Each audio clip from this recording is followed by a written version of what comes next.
Welcome to Daggers and Shadow Daddies. We're your hosts, Ryan and Adriana. Buckle up, Buttercup.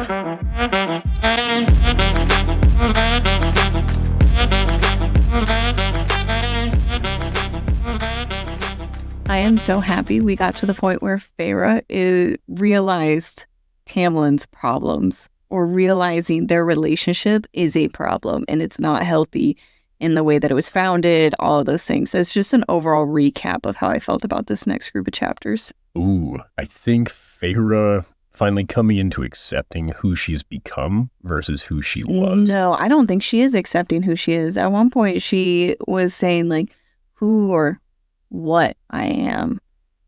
It doesn't feel like she has really accepted herself. It's more she is realizing her relationship just wasn't good with Tamlin. Well, let me reframe this. What I guess I was trying to say is she was accepting that she is no longer who she was. Yes. That's what I'm getting at. What is that phrase? We were just talking about it, of losing your old life to your new one. Do you remember what that phrase is? Yeah. In order to have my new life, all I did was sacrifice everything in my old one, basically. Yeah, you sacrificed your old life for your new life. And was it worth it? Yeah. So we haven't got to yet whether or not that was worth it for her. I mean, it's pretty clear it's going to be worth it. Yeah, but to her, I'm saying tentatively, from her perspective, yeah, we don't yet have. Overall, just this author was doing so good of just the energy that feyre has of being around new things. And it's such a normal human response of she gets to see the new city, she gets to see all these new people, and she is just overall way more stimulated as a person in her thoughts, in her just everything going on around her, versus when the beginning of chapter 12, I have a note of the author is doing a great job of showing feyre's loneliness. She is losing her mind. A lot of her thoughts are feeling lonely in a busy place. And I think you're right. I think really what she's exhibiting is PTSD symptoms. Yes. I think that's, yes. I do agree with it is part of those symptoms are depression. Yep. And her kind of anxiousness about certain things, like when she's talking with people, I think there's an anxiety about how do I interact with these people? Mm-hmm. Because sure, I broke your curse, but I also murdered your people. I think it's pretty classic PTSD. Yeah, I see a lot of anxiety. There was the scene where she's freaking out, being trapped. I had a really hard time visualizing it. And I think when re-listening to that chapter, I think the reason I was struggling with visualizing it is because the main focus really, it's all from feyre's perspective. Even feyre didn't know what was going on. So we were a little bit more limited on what was happening. And the focus was her panic attack, and that I could feel. And that's where I felt also confused and lost of where are we, what's going on, what do I visualize? And I actually think when re-listening, that's exactly what should have been happening for me in that moment. Yeah, see, and I feel like when we were re-listening, I struggled to take in everything I should have been taking in just because I was also trying to color. Oh, I'm right. Yeah, we were outside. You did amazing coloring. Thanks. Like shading and that kind of stuff. I don't know how to do it, so I was like, I wasn't practicing. I was trying so hard. Yeah, but you do know how to color. You have nothing to prove. You have nothing to prove. Listen, we've been together so many years. If there's a hint of an idea that I could do something that would impress you, I'm putting 110% into it. So you saw the best that I'll ever draw. That's it. I can't draw better. Okay. In chapter 12, we come back to the manor, the whatever the place is. I'm going to call it the manor, I guess. She comes back there. She's, what is it? I don't know why. When you say the manor, all I think of is the mansion. And when I think of the term the mansion, I think of Hugh Hefner's mansion. Oh. I know. It's kind of like that. All these people are so beautiful. Yeah, it's like 6 Degrees of Kevin Bacon, though, with all of these words for me. Where I'm like, wow, manor, that could be mansion. Mansion, that could be the Playboy mansion. And then I'm like, Hugh Hefner's dead, but his robes always looked comfy. Tamlin would give off Hugh Hefner vibes. No. Hugh Hefner was an old pervert, to be fair, but he seemed charming for an old pervert. Does that make sense? I don't want to talk about him. Back in the day, he was a suave, creepy old man. Yeah, but he was a creepy young man when he started it. But he had to be a suave, creepy young man. Because creeps have been around forever, but very few are successful creeps. overall, she shows back up to the banner, get back on task, and she's so lonely. Like, why is no one talking to her? Why is everyone avoiding her? Oh, I think the awkwardness of what Tamlin's put out there, where he is so overprotective, but also so particular. That's a good point. I think he's very particular about the information she's allowed to have. Yeah. And also he's particular about the information she gives other people. Yeah, I think it would be very intimidating with somebody like him, and we should probably just stay away from her. And also, they all seem so judgy about, like, she talked about her hand, her tattoo, they stare. Yeah, but are they judging or are they curious? Like, I feel like if I stare, okay, when I see somebody with sleeves, I look at it, and I'm like, also, hey, you put $15,000 into your arm, I assume so somebody might look at it. Like, yeah. Am I freaked out by it? No, unless it's like just a bunch of like dead babies and stuff. Who have you seen with dead babies on there? Nobody. I won't talk about it. Freak me out, man. Freak me out. All I'm saying is it would be crazy if it did. We're so far off track. I'm getting you back on track. At this point, Feyre can read. Just full-blown reading. She's a super fae. Part of her depression is reading and just locking herself up and just reading every self-isolation. Yeah, not wanting to. I don't even think she can read. I think she's just looking at the pictures. I don't think she can socialize. So even if she wanted to, really her best option is to read. And I hear you on that. Now, what would have made her a social person? Even looking at her past prior to all of this happening. Yeah, she isn't very social. No, she wasn't a socialized individual to start with. You grew up with two sisters that are constantly abusing you. Your mother, who is odd and kind of cold, but also too sick to do anything, and a dad who is just self-absorbed all the time. I don't see where she ever had an opportunity to socialize. And when Moore wants to invite her to dinner, she's like, I bet I could invite you to dinner, or whatever that is. And Feyre thinks about it, and I realize Feyre would be so awkward at a dinner with another girl trying to make a friend. Okay, with a boy. She's just an awkward lady. I hope that her and Moore's relationship continues to be a point that we learn more about their friendship. Learn more about Moore. Indeed. I want to learn more about Moore. No, I'm agreeing with you. I hope we get to learn more about their friendship. Yeah, I think so far, Moore started off with like, we're going to be best friends. And I think it's great. And that's what's going to happen, because Moore gets what Moore wants. I think Moore can get it. She can, and she does. Moore gets what Moore wants. And then Feyre's claws come out. And you already heard a little bit of what I thought this scene was like with the claws. Hold on. Do you want to describe how I know that? Because I needed your help remembering who this was.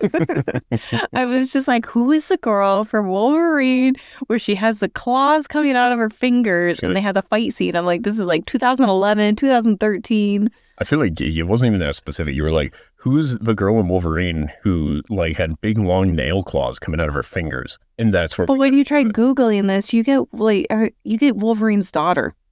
Oh. That's what I kept getting. And I was like, no, that's not the one. It's a cat-like one. The cat claws. Well, okay. It ended up being where you were at with this. Lady Deathstrike. I think that's a ridiculously dumb name for a character. But that's what I'm picturing Feyre as, with her claws coming out. Just Lady Deathstrike. Wouldn't it be really funny if that was like her, like, darkness mommy name? Deathstrike. Ooh, she's going to get you. What do you think her power's going to be? She has all the powers. I think she has all of the powers. That's not what I meant. I meant, what's her beast form going to be? Oh, shit. Okay, so Tamlin cannot just transform, right? He can also transform other people. That's his. What? Yeah, you don't remember this? Oh, man, this was in the last book. They were talking about Tamlin's powers. Like, Tamlin can shapeshift, but he can also shapeshift his people. When did he do this? I don't know. I'm not in charge of this. That was my understanding from something that happened in the first book when she was talking to someone. The adder transformed into Tamlin. Yeah, but that's different. And I also have questions about this. Glamored his people to hide them from Feyre in the beginning. Yeah. But I don't think he shapeshifted anyone. I don't think he did, but I think it was explicit he could. Yes, wait. The guy, literally the entire basis of the first book, the first fae, that she encountered, the wolf one. Yeah. Tamlin transformed him. Okay, there we go. That's we got what it that. was. So I'm assuming that she can kind of pick what she wants, right?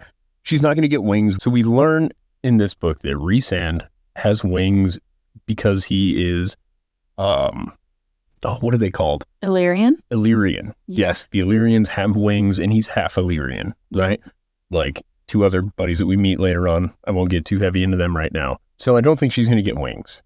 That makes sense. Unless she would choose to shapeshift into an Illyrian, which I think would also make her tan. But I don't know. I don't know the specifics.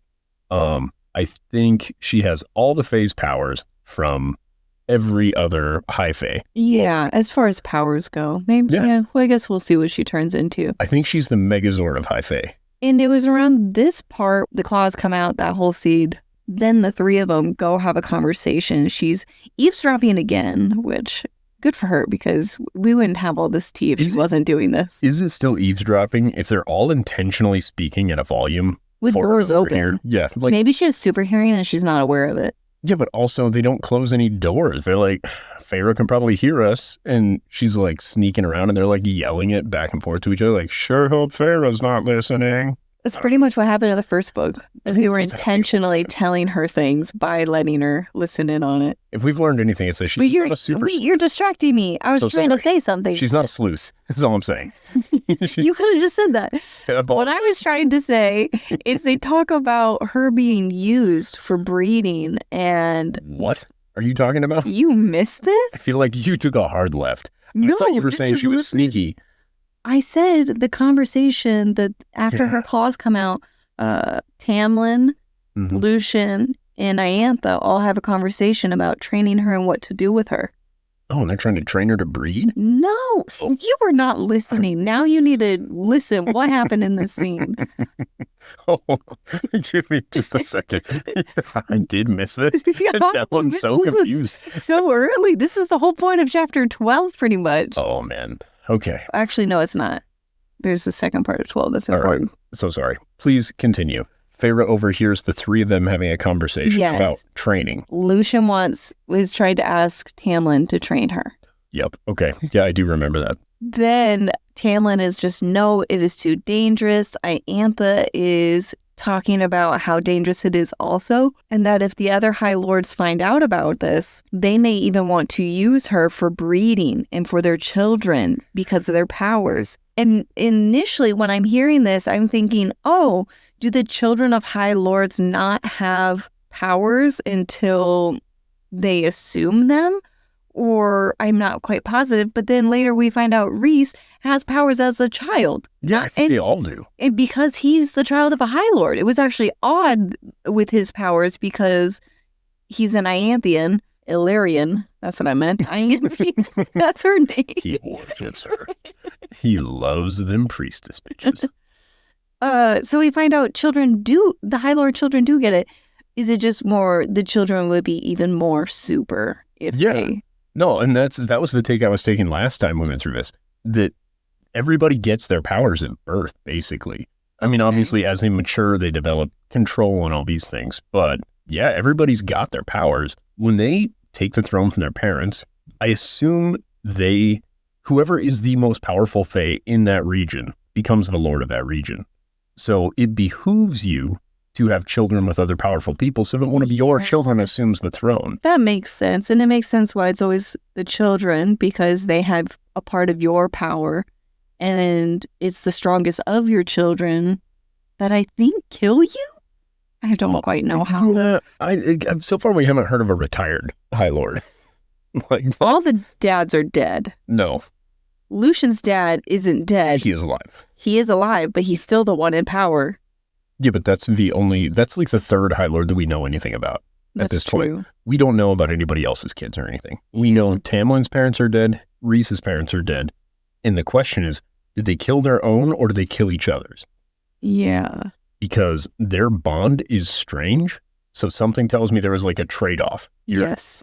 Yeah, I'm not positive. And I also think that Ianthe and Tamlin are going to do something to Rhys that is I don't know if it's going to be by the rules, by the book.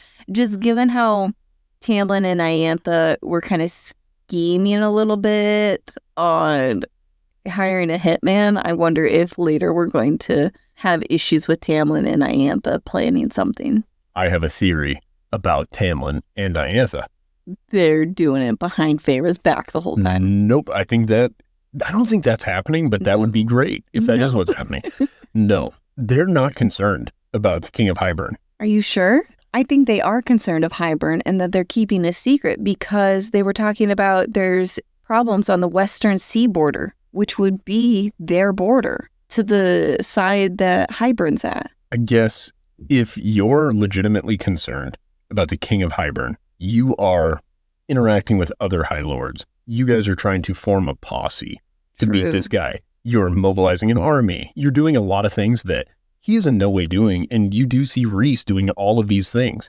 That's true. Not necessarily interacting with other High Lords, but at least getting ready to. Like in preparation for this war of its coming, I need more information. I need this. I need that. And he's attempting to build something. Mm-hmm. Tamlin isn't. Tamlin's still out there worried about the remaining critters left over from Amarantha. Or that's what he's been telling us. Or telling Feyre. Yeah, but he wouldn't be so concerned about Rhys if this was the issue. And he would also be saying, hey, we need to figure out something for perhaps the greatest super weapon in the whole fucking place, my soon-to-be wife. Or does he think that just everybody is going to be after her, so his main focus is protection, protect? No, because then you leave Lucian, your most trusted person there, to protect her. True. So if it was about that this whole time. Yeah, no, I think he's got duplicitous things going on. I could be totally off on this, but she doesn't get along with the other high priestesses. Why don't they like her? Why doesn't she like them? Blah, blah, blah, blah, blah. I think that they have a different political thing going on. Yes. Period. There is something political going on with those two. And if it wasn't for Ianthe's mutual disdain for the other high priestesses, I would assume that it's just Tamlin doesn't like Rhysand, right? Mm-hmm. But because she and Tamlin are so close, and the high priestesses are in all the other courts. Yep. If she's also like, fuck all of them, I'm keeping all your ceremonial power for me. I don't like them, they don't like me. There's something weird going on there. Mm-hmm. So, which falls into my wondering of, is Tamlin working for the wrong side? Or maybe there's a third angle? This is the thing. I don't know which way it's going to go yet, but I also think Tamlin had all his powers back, right? Yep. He let the adder escape. Yeah. Yeah. That would be like number 2 on my list. I'm killing Amarantha. The very next thing I'm killing is that adder. So there's a reason why he let that escape, right? Maybe. I'm just saying if you But didn't everybody get their powers back? Yeah, but they because weren't. She had said. But the adder tortured the woman that he loved, not the woman they love. Yeah. They gave their teardrops of the kingdom, right? Which also I find interest. This gets into chapter 15. I got so much on chapter 15 or 16, whichever one the long one was. What about it? Oh, we'll wait to get into it more because I have miles of things to talk about with that one. Okay. So overall, there's issues going on the western sea border. Tamlin locks her up as she goes into a full-blown panic attack. Just issues, obviously. And basically like a claustrophobia panic attack. Yes. It seemed very self-contained. It was an odd form of her power. It was an odd way for her power to manifest. I thought it would be more explosive, as it seemed more implosive, as she was covered in darkness. She was passed out. She was just locked up in her mind. I think, and maybe this is just my weird interpretation, but I look at it as though she didn't feel safe. So her power just encompassed her, for her to be safe. Yeah. And if she'd got to the point where it's like, I need out, I think that power explodes outward. I think if your point is escape, the power is outward. I think if your point is to, so to speak, like curl up into a ball, that's exactly, her power just manifested exactly what her behavior was. And I bet more being there and hearing Moore's voice, hearing Alice. Yeah, Alice also probably helped with her feeling a little more safe, because then she continuously just talked about all of her surroundings, hearing that she's free. She's free. But it stood out to her that she wasn't being told that she's safe. Because I think that that's true, too. Yeah. It appears as though the Night Court is a place of primarily truth. Everybody interacts with her in an honest way there. Yeah. It's especially not in 16. secretive. I really like that. That was kind of one of my notes. That everyone talks to her as if they want the best for her. But it's not just for her, because if it was only for her, that's a very self-centered, confusing thing. But it's almost like for each other. The whole entire court is I would positive. argue the Spring Court is trying to ignore the last 50 years. They are a sweep it under the rug family. Yeah, well, and that's at the entire court. Everybody she interacted with in the town and everything, like, oh, good job, Cursebreaker. You've done enough. We don't need you here. Let's not talk about it more. Right? We end up in the one city that's unaffected by anything, and everybody there is aware of everything that went on. Mm-hmm. And they'll talk about it. They're not bringing it up to you, but they're like, okay, hey, thanks. Good job. Moving on. Yeah. You're another person. So I think that so far what the Night Court has shown us is that it's not telling us anything. It's showing us how those people interact. And at the end, we find out from Rhys that him taking it over was a problem. That I did not see coming. That there were 3 groups of people in the Night Court, or 3 groups of communities. 3 viewpoints. Yeah, and I was really surprised to see how divided the Night Court was. I was preparing to hear more about the Night Court being a more united front. I think it is with the way it is now. So the 3 categories are the people who absolutely refuse to accept him because he's a half-breed. Yep. And those people died. Yep, because they went to work for Ianthe. Or he just murked them because they were being fools. Mm-hmm. Second group didn't really give a shit that he was a half-breed and decided, hey, he's the toughest guy, so he gets to rule this place. Yeah. Period. Third group are the people that didn't vehemently oppose it, but also refused to completely accept it, as happily as the second group did. So they just live under the mountain. Yeah. In their depravity. Yeah. I look forward to hearing more about the people under the mountain. I wonder if she's going to go visit those people, because that just sounds so odd that it would be so vile and so horrible. Oh, I think we're headed there next chapter or 2. Yeah. Because who are they going to meet? Well, they're first headed to where Ianthe was to go see the bone something. They're not going underneath that mountain. Oh. They're going underneath the Night Court mountain. Oh, to go talk to that bone man? I think that's where we're going to meet those people. Okay, that is way more logical. I thought we were going to go visit back where they were. This makes so much more sense. Yeah. Because I was like, she's just going to subject herself to so much trauma going back there. And she's just like, yeah, this should be good. This should be interesting. I'm like, yeah, it's going to be interesting. Like, you're going to be traumatized. Okay, different mountain people. All right, this is good. Yeah. So the other thing I have is, let me double check. What chapter are we addressing right now? We've kind of talked about she explodes, more shows up, she goes in the tunnel. Carries her across the threshold, so to speak. All the way to Dawn Court. Yes, because Rhys could not cross the threshold and remove her from the Spring Court. Yes. But for some reason it's okay in the Dawn Court, and I don't understand why that would be. I don't know if it was specifically Dawn Court. I just wondered if that was the closest tunnel, and that tunnel took you to Dawn Court. So the courts are named after the 4 seasons and the 3 times of day? Yeah. That's odd. Interesting. All 7 courts. Yeah, I just find that interesting. My little note on this of Moore going and doing this is Moore is a beast. Yes. And the fact that Feyre was like questioning, she's like, how is Moore a higher rank than Cassian than Azriel? I'm like, girl, did you not hear what she did to go get you? Yeah, she just tore through everybody. And she kept them all alive. Yeah. Not only did she do it, but she also did it with a form of mercy. Like, there's like insane powers and then you kill them, but the ability to control that power to such a degree that you could take them all out and keep them all alive. It's like when you wrestle with your kids and you don't hurt them doing it. Oh. You know what I mean? Like, where you're like, I'm just going to put you down, but you're not going to be injured. I'm just going to show you that you're not ready. Talking about knocking him out. I'm like, what do you mean wrestling with the kids? That's what I like to do. Like, our son's getting big.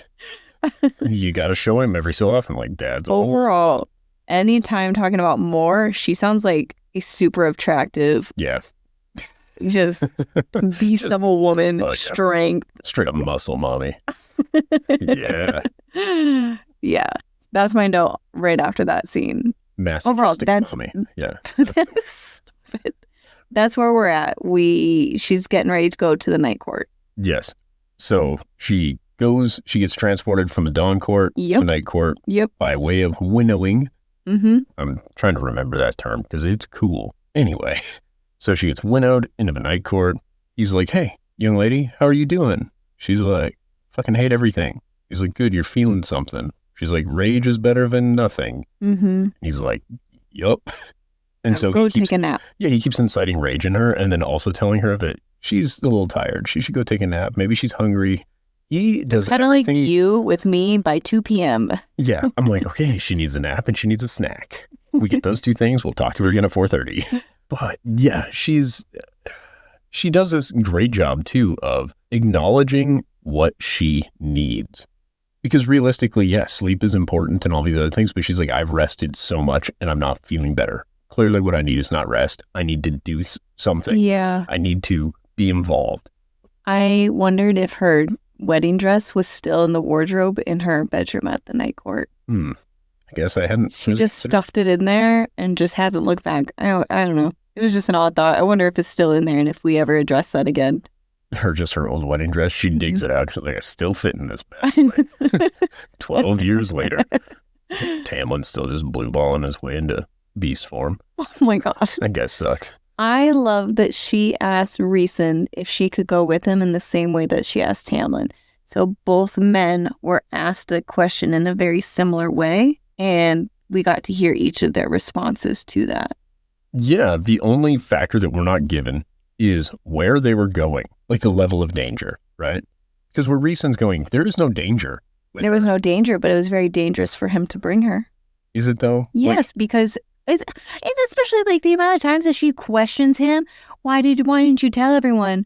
Why didn't you extend this luck to everyone? Every single time she questioned his decision made it all the more dangerous that she's more likely going to tell someone about this. I fully believe that if he needed to, at this point, with her abilities, he could crush her mind.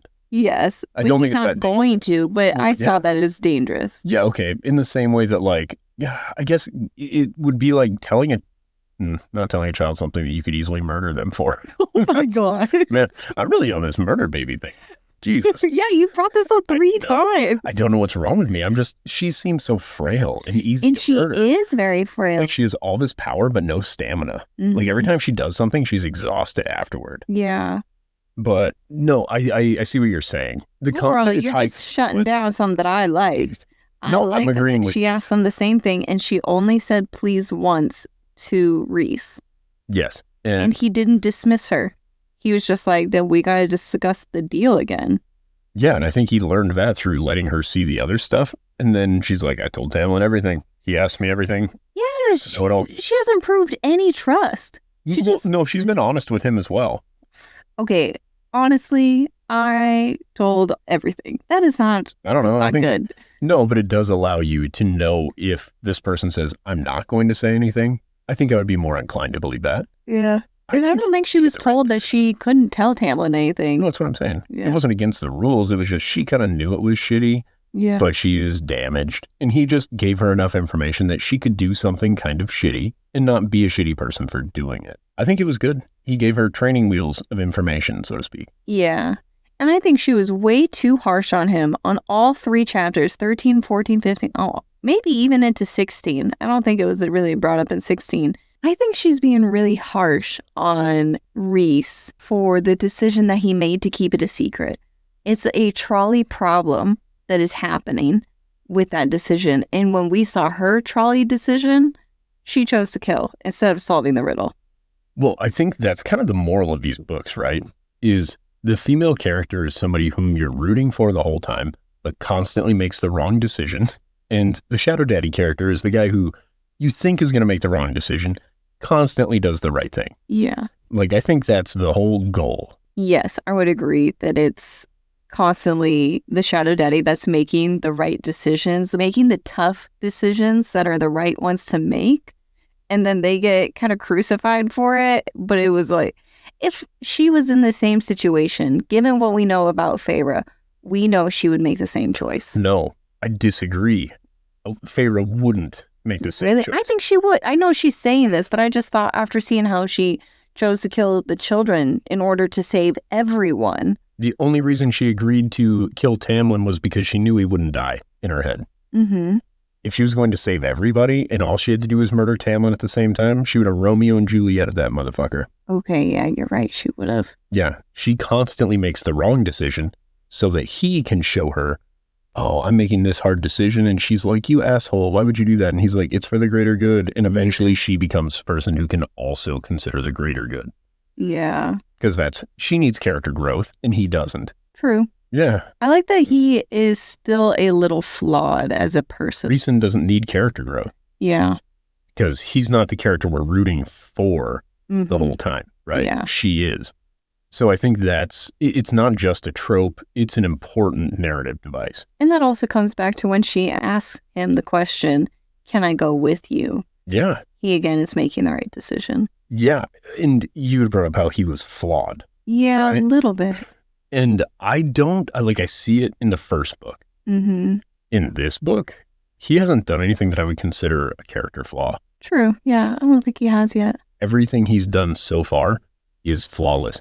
And I want to bring up, when we get to it, even the table setting at the Wind Mansion. Mm-hmm. Like, when we get to that, I think that also exemplifies what I'm getting at here a bit. But, yeah, so for chapter 13, it was Moore's a Billy Badass. Yep. Feyre's back with Rhys in Las Vegas. Huh? You get it? City of Lights. Oh. I don't think that's not even Las Vegas. Well, no, they're just back at his. It's the wrong city. They're back at the night court. She now wants to go with him. He says, sure. But don't tell anybody my secrets or I'll have to kill you. Yep. Yeah. And I really like the stage in which Feyre left Tamlin. It was the first big moment. Instead of constantly putting herself through that, she left. I don't know how to describe it. I'm really glad at the time that she left him. It made the most logical sense to not stay, and we weren't having to suffer through her making a stupid decision of staying.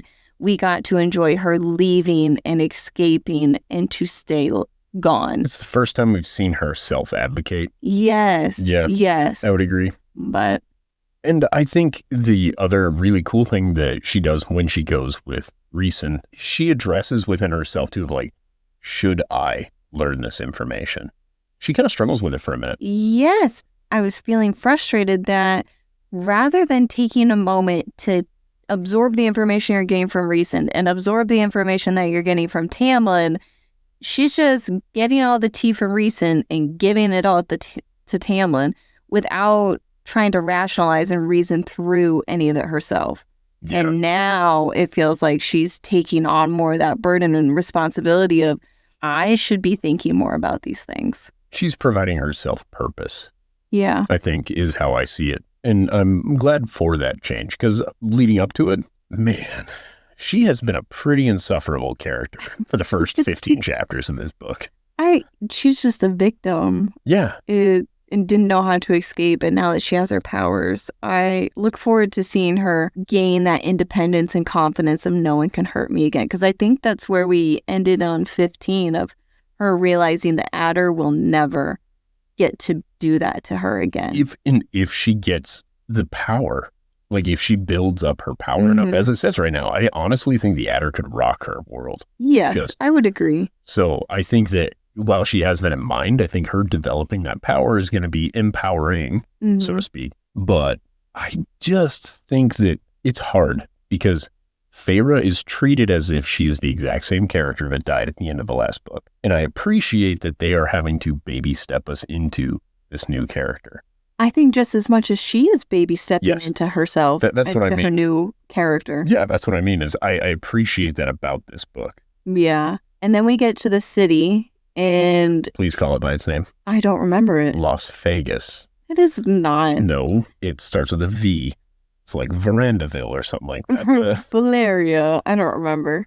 Vagina. No. I'm just saying, it's a nice, comfortable. So you pictured a Las Vegas? Kind of in a valley. I was picturing like a warm Alaska. What? Or Yellowstone. She said there are lights everywhere. Yeah, it's a city. Enormous. But it's surrounded. I was talking about the scenery that it's surrounded by. I imagine it's buildings. It's a massive city. It's a massive city, but you could see the mountains. She constantly talked about all the mountains and surrounding it. So picturing a beautiful Alaska. This isn't the first time I pictured Night Court as Alaska. The constant I think it's because it's north. Yes, it's north and mountains. No, but Denver would have been a much better example of this. Than you're much closer to. Denver's so dirty. Because it's a city. This city is beautiful. Yeah, because magic. And perfect. Well, yeah. Yeah. And it's okay because Rhys has his quaint little cottage there. Yeah, it's his little townhouse. And I was looking up fan art. And I even have a note. Love the fan art of what people think the townhouse looks like. Because I was kind of struggling. I was picturing more cottagecore style home. And Instead, it's a brownstone. She's such a butthole. No, I'm being serious. Oh, I don't know. You know what a brownstone is? No, I assumed that you were just making fun of me. No, I was being earnest. A brownstone. Yeah, I'll show you. Yeah, that's what it is. Yeah. Brownstone versus what? Graystone is another thing? Well, the stones are gray in that one. But the style of this, it looked like a New York City, I don't know how to even, little house. Yeah, it's like an apartment, so to speak. Sort of. Yeah. There's no space between the homes. They're just built on one another. But what really kills me is it's like, oh, I locked him out. Don't worry. And they're like these super powerful people. They can't get in and they're just banging on the door when they show up. I took it as it was a display of Rhys's power and his skill level in order to be able to keep people from doing that. Oh, I think that's a part of it. I think that was the moment where he allowed her to feel safe there. He's like, you can leave. Yes. They can't come in. Yes. Right. It's a check valve. This is check valve magic? Yeah, it's check valve magic. Yeah, it's one way. But I thought that was really cool. Something I do want to bring up, though, is the twins, right? Yes, they're there. Yes. So she's having this conversation with the twins, and she's like, hey, how did Rhys keep this place a secret? Yep. How did he, how come none of us is affected by this? I heard this scene and immediately thought you would love that. Their response. I loved it. It wasn't bullshit, gossipy. There was no tea. They just said, it's not our thing to say. And she's like, oh, he told you not to tell me. They're like, no, it's just not our business. Dang it. Now I have to wait. I was never happier to wait. I'm like, thank you for not being gossipy turds. You guys are awesome. Oh, and then she says he has blue eyes. I thought he had violet eyes. Violet and blue are very similar. No, they're not. Shades of violet and blue? Violet is very purple. What? Well, I don't know. You have suspenders right there. There's blue. You see blue, right? I see blue. The way you said I'm pointing out. There's the blue. Right below it is purple. Those are very different. Yeah. But are any of those violet? Yeah. Those are my pride stripes. I guess I just picture violet and purple being the same. Is it still Pride Month? Yes, it is. This is the last day of it? Is it the last day of June? Yeah. Then yes. June is Pride Month. Okay. Well, when you do, go to Walmart so I can wear my pride suspenders. You should. I'm going to. Look up the difference between purple and violet. I like that your top search is violet swordgale. That's if you put violet in here, it does this. And Violet Incredibles. Violet Pampolini. What is Pampolini? No, sailor track. Yeah, I just think that it's very different. You're either violet or blue eyes. I could be brown. I could be blue. I could be violet skies. Right? Okay. It's nothing. I'll have to Google this later of what color his eyes are because I felt like I was losing my mind because I swore she said it was violet eyes. I noticed that she said the townspeople call him by his name instead of his status. Yeah, and I think that's indicative of the world that he's building. It is a world that respects power, not title. Yeah. Which I think is kind of what everybody else has, but he's like, no, please, dispense with the formalities. I'm just a regular guy with a castle on top of a mountain, a nice brownstone downtown, and for when I want to have nice dinners, a mansion on the hill that we call the Windmill. Regular guy. Yeah, don't mind. Totally normal man. You're everyday. The guy's guy. I want to know what his, like, when she's always saying, like, he puts his hand in his pockets. Do you think there's holes in those pockets and he's just itching his nuts? I wonder if he puts his hand in his pocket because he's holding on to some type of stone to channel his power through. He mentions this as a child when he was in training, and he said that none of them work, but I wonder if there's some type of equivalent, something in his pocket, something that we don't know of yet. So I'm going to go with no. Okay. And my theory on that is because there's no way that we get a Rhys and MacGuffin in this book. What does that reference mean? I don't get it. You know, like a thing that you're looking for, the goal of something. And I think if he has a magic stone that he has to use to channel his power, that inherently makes him more prone to somebody being able to defeat him. Oh, yeah, that's true. And then like, we got to find your magic rock. And then that magic rock would become the MacGuffin of that plot. Okay. What's MacGuffin mean? I'm going to be honest with you. I think it's just like a plot device that people chase. I don't know where it comes from. I'm happy to look it up. You don't need to. I'll look it up later. I've never heard of this word. But this is when it comes up. Okay. Yeah. This is also when we found out how badass Moore is again with her fight with Amren. Amren. I want to talk about Amren. So I understand that Moore is the one that we're supposed to be into. Well, okay. Yeah, even you're supposed to be into her a little bit because we all hoped it was going to be a bit of a girl-on-girl thing when she was carrying her out of that house, right? Well, it's just a like soft kiss. Well, it's just a little peck. Yeah. We don't need much, just a little bit. A little nip flick and... Oh my God, stop. Okay, fine. Well, when Moore just picks her up with the strong, slender hands, I'm just like, is this Rhys or... No. Moore picks her up, gently caresses her. How funny if it was actually Moore all along who keeps rescuing her every single time, but then Rhys gets all the credit and she's just like in the background, just pained. Moore's like my blowjob. It's another example of Moore just being a badass, of hearing about her combating. No, fighting. You're right. Amber. It's not a verb. It's not a verb. You keep verbing it. I'm going to be so torn up. I'm going to Google this later. If it is a verb, I'm going to look like such an idiot because I keep correcting you, but I could be wrong. With Amren, and she didn't die. Not only did she not die, they like destroyed a bunch of shit. Yeah. And Amren, I want to talk about, I could talk about her forever, and we know almost nothing other than she's little and so powerful. Yes. Right? Her eyes are silver. Yes. Right? She has tanned skin, which, okay, and so does everybody in the night court. But for a place that's always night, they see a lot of sun. All I'm getting at, everybody's tan. But also, she has like an A-line haircut, right? Or a bob. It's chin-length hair. I guess. Okay, she has black chin-length hair, right? Goes around. In any way, she is just emanating power. She is the most powerful thing that feyre has ever experienced. Yes. She's like, this lady is something else. And even Rhys, who is also self-proclaimed the strongest of all the High Lords. And I kind of eye rolled in the moment. I'm just like, what? You don't get to decide this or tell this. But then later we hear about his upbringing. And then it made sense to me. Tamlin and all the other High Lord children would be spoiled little brats who were trained, but not in the same way that Rhys was trained. I don't think the training even has anything to do with it. I think there is innate power. I think there is a hard wall that they run into.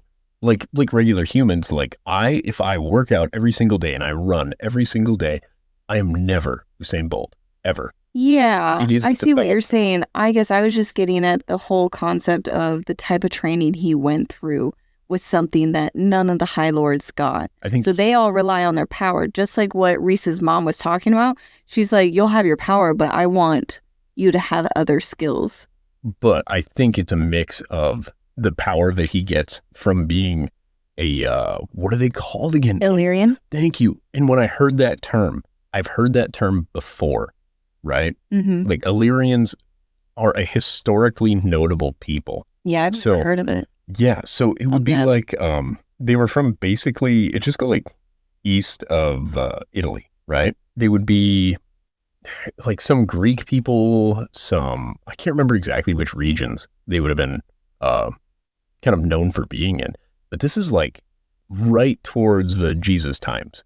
Okay. As far Were as- they also warriors, or is it just a group of people that I think it have was the kind same of a name? blanket term used by Romans, I believe, to describe this otherwise not organized group of people. So that's where that comes from. And I think that term was used up through, like I said, right near like the old Jesus times. I don't know that it existed in an AD era as far as recording goes, but it's really interesting to me. All in all, I thought it was funny that Rhys was the one saying how great he is. I'm like, that's such a nagging thing of, oh yeah, I'm just the absolute greatest warrior in the entire continent. Well, but he doesn't really even say like that. He says, I'm the most powerful of the High Lords. Yeah. Even me, the most powerful of the High Lords, right? Would not mess with. Yeah, he's Agreed. like, I interrupted her one time and that's it. And you can get that power, like that sense of, oh shit, she is something else. And she brings up so many good points. But I'm going to talk about her for a little bit. Yeah, Please that's fine. interrupt me when I do, because I could go on forever. Number one, she doesn't eat people food. Yes. What do Or you think drink she things. eats? Blood, Either, bone. okay, so I thought about this. I think she brings up that she was transformed, Yes. right? She's one of 3 people who have been granted Well, she more or less was transformation, she but she is was not one of 2. Now it's 3 with Feyre. But also she specifically says that Feyre and Miriam Yep. are the only, and I remember that because that's your cool name for Utah. Yes. I just told the girls at work about that story because one of them was talking about Salt Lake City. And I said I had an odd experience, but I was nicknamed Miriam because someone came up and asked if I was Miriam. I agreed for you. And we obviously were just like, no. And they're like, well, would you still like to go on a blind date? I'm like, no, I am married. Are you Mormon? No. I love the way that the questions all went though too. And would you like to go on a blind date? Please, Yeah, but what I'm order was married. it? No, it was the blind date, and then it was, are you Mormon afterward? Because I Yeah, it thought, well, was, you're wasn't married, it? but are you Mormon? Maybe you're into the like reverse polygamy thing. That is right. It She's wasn't just that a order. lady with a ring of sausage. Anyways, Miriam wasn't gifted immortal being or life. No. She was gifted a long life. No. Miriam was gifted immortality. No. She was not remade.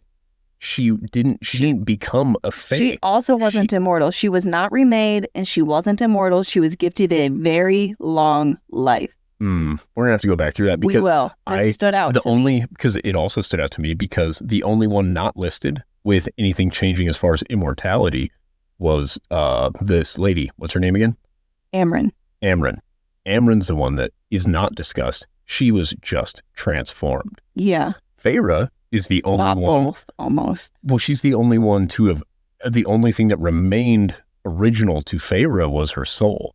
Yeah. Other than that, everything is new with Feyre. The other lady was granted, we'll just go with long life for now, because I think you could potentially be right. I think you're likely right, but that screws with where I'm at with this, because I think Amryn didn't gain longer life from this. And she specifically, Feyre specifically says, I don't even want to know what she was before, Yeah. because there's something about her, but she's small, she doesn't eat people food, and she was transformed. What does that make you think of? No idea. Dude, if she glowed in the sun, glistened in the sun like a disco ball. Oh, a vampire? Right? Silver eyes. I don't know. Okay. I could be totally Yeah, we wrong on haven't this. heard anything about vampires. Yeah, and maybe I'm totally wrong, but I don't know that it would be like, oh, I eat blood. I think it could be like, I devour people's power. Ooh. And that could be why she just emanates that. Interesting. Yeah, I'm eager to learn more, but Amryn was in is prison. very quiet. I don't think she was very forthcoming. Did we even hear anything about her in 16? Yes, but But not much. It seemed very tailored. oh, you mean about like her upbringing? Yeah. So yeah, we didn't get a lot there, but what we got about her is material possessions are super important to her. Yes, that Right. was very interesting to learn. In order for Rhys to present Feyre, he brought gifts. Yeah, showing respect to her. Yeah. She is his second in command, not because she's weaker, but because nobody ever asked her before, and she was curious, and it turns out she likes it. Yeah. It is a choice for her to serve any High Lord because she is the And it doesn't even guys. seem like she's really serving. It's just more, these are just titles, but we all know who's in charge. Well, yeah, because he But- asks her to go talk to the bone carver, and Yeah. she's like, I'm not going to do that. And they're like, okay, I guess somebody else will have to. She's like, do it yourself. But she doesn't come off as in she is in charge of him. It's just, I am in charge of myself and there's no one in charge of me, is the vibes that she gives off. Which is exactly what I want to talk about, because she behaves in the exact same way that Rhys tells Feyre to behave. Yes. He says, nobody tells you what to do. You are not under anybody. You are your own thing, and you are more than powerful enough to make your own decisions and do your own thing. If you want to work with me, he doesn't say for me, ever. He says with. It's a side-by-side And thing. it's to earn your keep. Well, and I think that's more of a tool for Feyre to feel good about things, right? Yeah, I don't that's think true. he She would requires be that anything of her. type to need that. And then I think that at the table they're sitting at, everybody's sitting around it, everybody has their order, but nobody's sitting at the head of that table. And I think that is either super intentional, number one, to make us think that somebody belongs there that isn't at this meeting, which I don't think is the case. I think it's that they're all equals. Yes, I think it's symbolic of the idea of it. Nobody here is just directly in charge of you guys, right? Mm-hmm. And because even the way that Cassian, I think it is, or Azriel, I can't remember which one, says, I am in charge of his armies. He doesn't say, I work for him, doing this for him. Yeah. It is, I'm in This charge is my task. Yeah, he just says, I'm in charge of his armies. Well, we got a little long-winded there. So this is the end of part 1. We'll be posting part 2 in about 10 more seconds. It was a great time. We had fun. Now get out and go live your life. No, wait. No. Thank you all for listening. We appreciate and love you all. Please follow us here, TikTok or Instagram at Shadow Daddies Podcast. And then go live your life. Bye. Bye. Get out. We're done. This was Daggers and Shadow Daddies. Now it's my time. Toodaloo. It was fun for us. I hope it was fun for you. But that's all we've got. Goodbye. Come back in a few days. We love you.